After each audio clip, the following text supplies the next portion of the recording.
Россия – это федерация.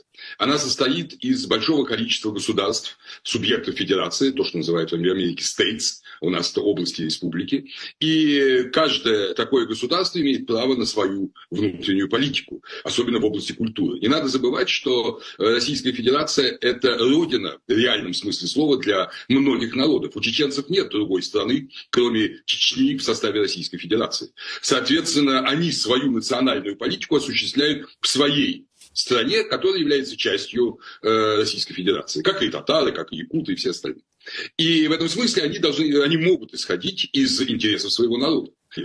Если Чечня – это самостоятельное государство в составе России, почему он должен, собственно говоря, продолжать эту традицию? Конечно, станицы, тем более станицы на месте старинных чеченских поселений, они должны называться, я думаю, совершенно справедливо чеченскими названиями тех поселений, которые были стерты с карты во время русского завоевания Чечни в конце 18 и 19 веке. Я думаю, что чеченцы вполне могут восстановить свое историческое название. Но что меня удивило?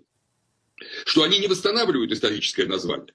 А на самом деле на месте Серноводской, совсем рядом с ней, до сих пор есть важнейший археологический объект Энохи. Это городище первого тысячелетия до Рождества Христова. И там был потом аул чеченский до 1818 года под названием Энохийка.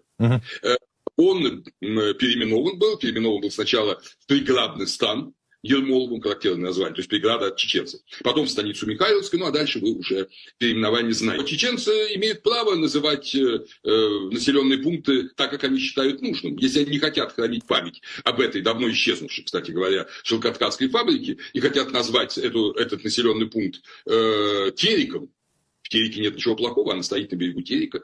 Пусть будет названа Тереком. Я вообще должен сказать, что, понимаете, вмешательство Москвы во внутренние культурные процессы в республиках, в государствах Российской Федерации – это вообще возмутительная вещь. Это же право самого народа. Нет другой страны у татар, кроме Татарии. Нет другой страны у чеченцев, кроме Чечни. И в этом смысле вмешательство Шаманова, его, в общем-то, я бы сказал, такая популистская фразеология, она совершенно неприемлема.